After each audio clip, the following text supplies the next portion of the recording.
44% of voters think the federal government is controlled by a secret cabal. By party, that's 53% of Republicans, 41% of independents, and 37% of Democrats agree. This is the same thing as saying that there's a deep state or secret group of elites that are actually running things behind the scenes. And those numbers probably don't just apply to the United States. I'm sure that those same voters think that the European Union, the World Economic Forum, and other global organizations are also run by this secretive group of people who's really controlling things behind the scenes. But here's how the people in power actually deal with this massive problem of trust. For example, lizard elite conspiracy theorist banned from 26 European countries for 2 years. David Icke is this conspiracy theorist who, among his crazier ideas, is that the world is actually run by shape-shifting lizard people, the reptilian alien race sort of thing. Don't think I believe that, but hey, who knows?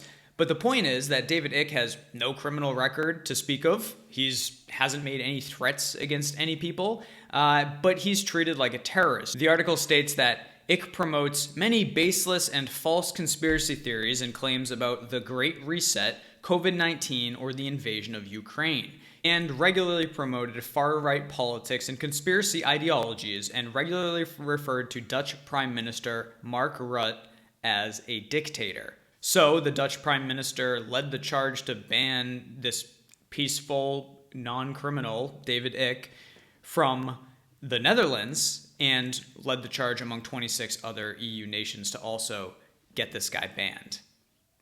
Sounds sort of like something a dictator might do. And reality check, a lot of that misinformation about COVID, the Great Reset, and the war in Ukraine turned out to be true. And the official narrative has been proven to be disinformation on a lot of occasions. I'm talking about stuff like how the lab leak theory was just banned as a conspiracy theory, and then more and more information has come out since then to prove that it's at least worth looking into. And the people that got it banned were connected to the labs that were supposed to be being investigated. That's one example. Or how about those safe and effective vaccines? The first effective vaccine to not actually prevent you from getting the disease it's supposed to be inoculating you against.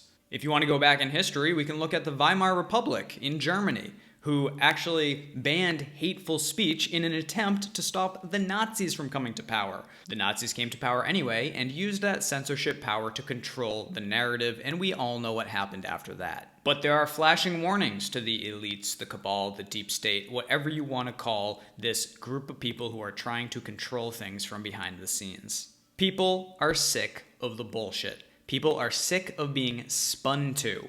Every little thing that these people, they try to tell you that something you see with your own eyes didn't happen. They try to frame things and add context and spin, spin, spin.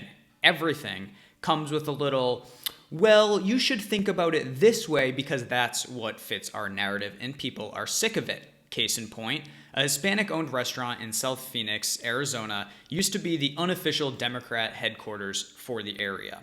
Now, the owner says, our community, we may not be educated at the highest levels, but we have a lot of street smarts. We know when people are bullshitting us. You know what they say to Democrats now? Es pura cabula. Bunch of bullshit.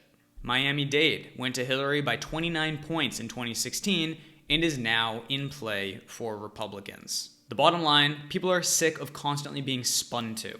We know when people are bullshitting us. Now, I don't know about you, but I don't have a ton of faith in the Republicans to do much better. I think they're also a lot of times full of shit in their own way, but I still think it'll be an improvement. However, I'm not putting my future in the hands of political parties or the masses who sway from side to side depending on the electoral season. What I'm planning instead is to create more than just a self-sufficient estate, but an income-producing estate. Invite a curated community onto that estate to live and work and build together, and maybe we can survive together what's shaping up to be the new dark ages if certain things don't change pretty quickly. I have a premium video on my locals page about these income producing estates if you want to learn more about how we can find this freedom despite whatever is going on in the outside world. I'm Joe Jarvis. Thanks for watching. Come back and see me again soon.